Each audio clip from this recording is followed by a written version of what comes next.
আসসালামু আলাইকুম। বিডি মেঘনা নিউজ 24 সংবাদে স্বাগত জানিয়ে আপনাদের সাথে রয়েছি আমি সঞ্জিত আক্তার স্মৃতি। শুরুতেই জানিয়ে দিব সংবাদ শিরোনাম, এরপর বিস্তারিত। প্রধানমন্ত্রী তারেক রহমানের চাঁদপুরে আগমন উপলক্ষে হাইমচরে বিএনপির প্রস্তুতি সভা অনুষ্ঠিত হয়েছে।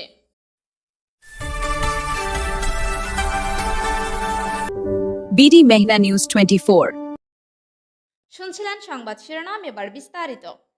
চাঁদপুরে প্রধানমন্ত্রী তারেক রহমানের আগমন উপলক্ষে হাইমচর উপজেলা বিএনপি ও সহযোগী অঙ্গ সংগঠনের উদ্যোগে এক প্রস্তুতিমূলক সভা অনুষ্ঠিত হয়েছে। অনুষ্ঠানের শুরুতেই পবিত্র কোরআন থেকে তেলাওয়াতের মাধ্যমে অনুষ্ঠানের সূচনা শুরু হয়। এ সময় হাইমচর উপজেলা বিএনপির সভাপতি আমিনুল্লাহ ব্যাপারীর সভাপতিত্বে ও সাধারণ সম্পাদক মাজহারুল ইসলাম শফিক পাটোয়ারির সঞ্চালনায় সভায় প্রধান অতিথি হিসেবে উপস্থিত ছিলেন চাঁদপুর ৩ আসনের সংসদ সদস্য শেখ ফরিদ আহমেদ মানিক।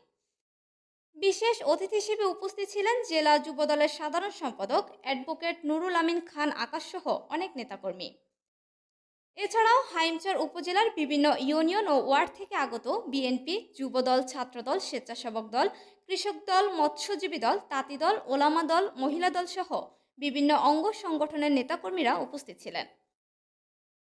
এ সময় বক্তারা তারেক রহমানের আগমন সফল করতে সবাইকে ঐক্যবদ্ধভাবে কাজ করার আহ্বান জানান। এখানে যারা আছেন তাদের বাড়ি ঘরের সামনে কি তো রাস্তাঘাট হচ্ছে নাকি? তাহলে আপনি একটা কি জানলেই তো বুঝবেন ইটটা উপর থেকে ফেলে দিলে বুঝবেন ইটটা কি ভালো না খারাপ।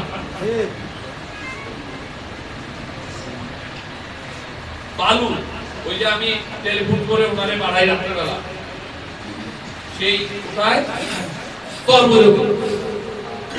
মানুষ আমাকে ভুল করবে কেন?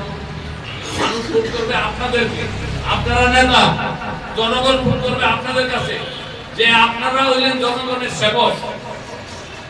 আপনাদের কাছে ন্যায় বিচার প্রতিষ্ঠিত যেন হয়, আপনারা যে একটি ভালো কাজ করবেন সেটা যেন জনগণ দেখে যে হ্যাঁ এই যে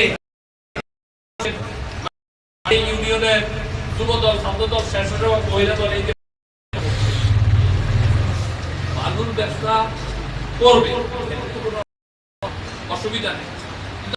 চাষা করতে যাই আমি দরবার হতে পারবো না, রান্না করতে পারবো না। আমি রান্না করলে আমার বালু রান্নার মধ্যে আয়া করবো, আমি এই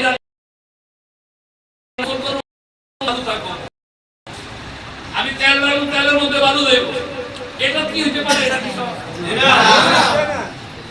সুতরাং সেই জায়গায় আপনারা বিনয়ের সঙ্গে আপনারা যে জায়গায় বলবেন বাসাবাড়ি এই এলাকা আমি আমার কথা যদি আমি বলি তাহলে সেখানে সাথে সাথেই আমাদেরকে রিপ্লাই দিয়ে আমরা জনগণের কথা বলবো, আইনসরের উন্নয়নের কথা বলবো। ধন্যবাদ সবাইকে। আমরা এই বক্তব্য এতক্ষণ আমাদের সাথে থাকার জন্য ধন্যবাদ।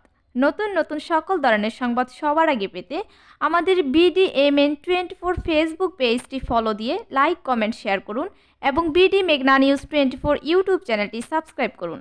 ওয়েবসাইট ভিজিট করুন www.bdmeghnanews24.com। আবারও দেখা হবে কোনো এক নতুন সংবাদে। ততক্ষণ ভালো থাকুন, সুস্থ থাকুন। বিদায় নিচ্ছি, আল্লাহ হাফেজ।